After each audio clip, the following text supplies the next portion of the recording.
Assalamualaikum warahmatullahi wabarakatuh. Perkenalkan, nama saya Bagus Sasoni dari 2G Management. Saya di sini akan mempresentasikan tentang demokrasi Indonesia. Arti dan perkembangan demokrasi. Secara ekologis, istilah demokrasi berasal dari bahasa Yunani kuno, yang artinya demos, yang berarti rakyat, dan kratos, yang berarti kekuasaan. Definisi demokrasi adalah negara yang sistem pemerintahannya kedaulatan, berada di tangan rakyat, kekuasaan tertinggi berada di dalam keputusan rakyat. Rakyat berkuasa, pemerintah rakyat, dan kekuasaan oleh rakyat. Menurut Henry Bimayo memberikan pengertian mengenai demokrasi sebagai berikut. Sistem politik demokrasi adalah sistem yang menunjukkan bahwa kebijakan umum ditentukan atas dasar mayoritas oleh wakil-wakil yang diawasi secara efektif oleh rakyat dalam pemilihan-pemilihan berkala yang didasarkan atas prinsip kebersamaan politik dan diselenggarakan dalam suasana terjamin bebas politik. Sejarah dalam perkembangan demokrasi. Konsep demokrasi semula lahir dari pemikiran mengenai hubungan negara dan hukum di Yunani kuno dan praktikan dalam beberapa negara adalah abad ke-4 sebelum Masehi sampai ke-6 Masehi. Demokrasi yang dilaksanakan pada waktu itu ialah demokrasi langsung, yaitu seluruh warga terlibat dalam pengambilan keputusan.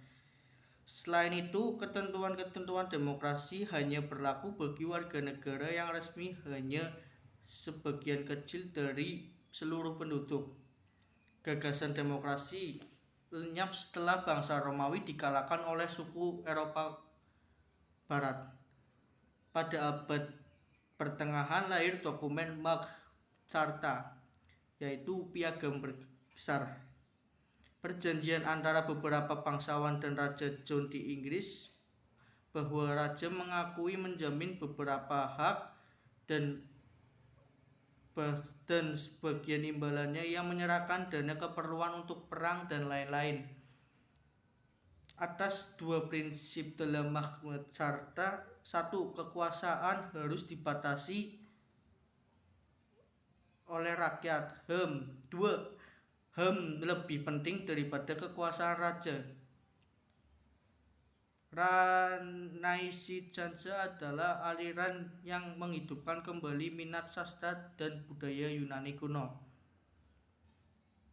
Peristiwa lain yang mendorong timbulnya demokrasi adalah terjadi reformasi dan revolusi agama yang terjadi di Eropa Barat pada abad ke-16, yang pada mulanya menunjukkan sebagai pergerakan perbaikan dalam gereja Katolik, tetapi kemudian berkembang menjadi asas-asas Protestanisme.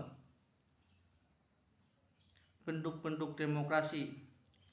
Secara umum, para sarjana membedakan demokrasi ke dalam dua jenis, yaitu demokrasi langsung dan demokrasi tidak langsung. Sistem pemerintahan demokrasi langsung, misalnya sistem pemerintahan parlementer atau sistem pemerintahan presidensial.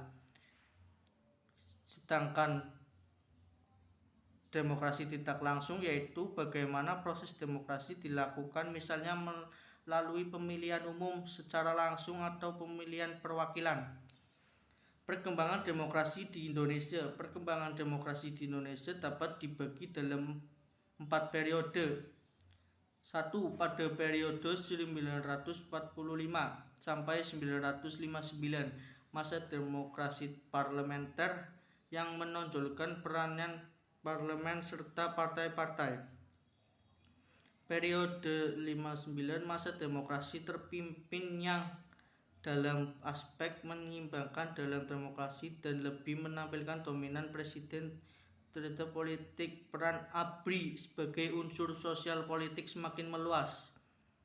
Periode 1966 sampai 1999, masa demokrasi Pancasila Orde Baru yang merupakan demokrasi konstitusional yang menunjukkan sistem presidensial. Periode 1999 sampai sekarang. Masa demokrasi Pancasila, demokrasi konsiliar, era reformasi dengan dan kekuatan multipartai yang berusaha mengembalikan perimbangan kekuatan antar lembaga negara, antar eksekutif, legislatif, dan yudisial. Secara umum di dalam sistem pemerintahan yang demokratis senantiasa mengandung unsur-unsur yang paling penting dan mendasar, yaitu keterlibatan warga negara dalam pembuatan keputusan politik, tingkat persamaan tertentu di antara warga negara, tingkat kebebasan atau kemerdekaan tertentu yang diakui dan dipakai oleh warga negara, suatu sistem perwakilan, suatu sistem pemilihan kekuasaan mayoritas. Sekian dari saya. Wassalamualaikum warahmatullahi wabarakatuh.